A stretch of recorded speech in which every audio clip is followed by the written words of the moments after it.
Hello guys, welcome back. In this section, we are going to learn about structures and strings.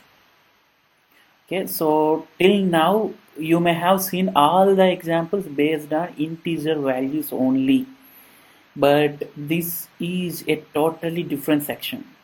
In this section, while discussing about strings, you can find all the examples based on characters because strings are basically the array of characters. So let's get with the introduction to strings and structures. Basically, I'm going to explain both strings and structures in the same section itself. Okay. So, what is a structure? If you remember the disadvantages in arrays can only store same data types, right? So arrays can only store integers, or it can only store characters, or it can only store floating points. It cannot store both integers and floats, or both floats and double. So it can only store a single data type. So structures can store multiple data types.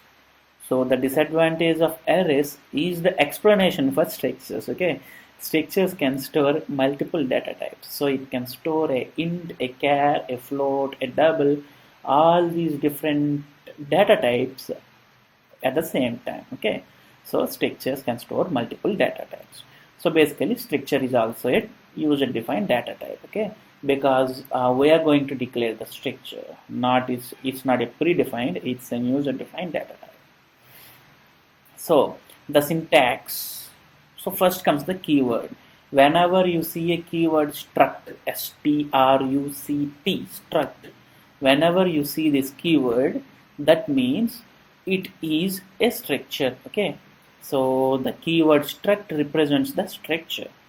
So we can define or declare the structure in two ways. The first way and the second way, you can see what is it like. First thing we have to do, we have to write the keyword struct and then the name of the structure. It's our wish to give any name, and inside which we can declare different types of data types. Okay, integer, float, characters, double, etc. So the difference between first way and second way is it has s1 right after the declaration of structure and um, before the semicolon we have an s1.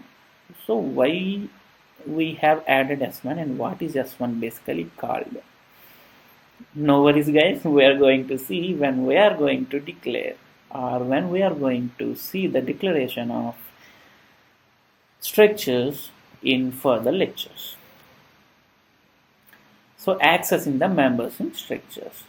So if we declare a structure, we need to access the data members inside the structures, right? So we need to access. If suppose we have declared an integer, we have declared a character, we have declared a float, everything.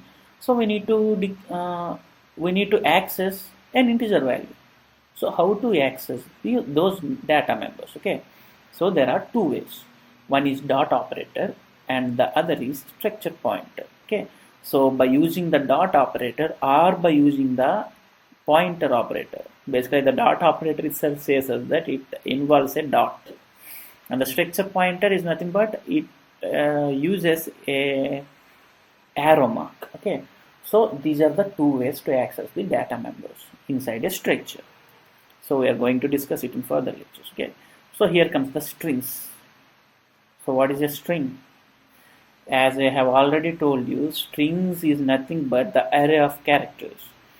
In arrays, we have discussed the integer arrays. Okay. So we are going to see the character arrays inside the string stock. Okay. So how to declare? Same way as you declared the array, if you remember, data type. Here we use array name and here it's the string name. And then the size, same. Data type, string name and size. So basically strings are represented by percentages. Whenever we want to find or we want to print the value of strings, we use percentage, as you have already known this. Okay, at the very beginning of these sections we have seen percentage d, percentage f, percentage s, and different types of representations. Okay, so more about strings. Nothing to tell. You can see here we can append a string, we can concatenate, we can match and compare between two strings, we can find the special characters present inside an entered string, we can find the length of any substring, we can find the digits present in strings. So guys, there are a lot more operations that we can discuss inside a string. So no need to worry about all these things. Whenever I'm going to do the hands-on, you can find everything about the strings, and I'm going to explain the important things which we will be using while doing the programs, the competitive programs or the company exams, which methods or which concatenations or the comparisons. We are going to see each and everything about these strings, okay, the most important things. So guys, this is the basic introduction for this section. I hope you enjoyed the video. Thanks for watching.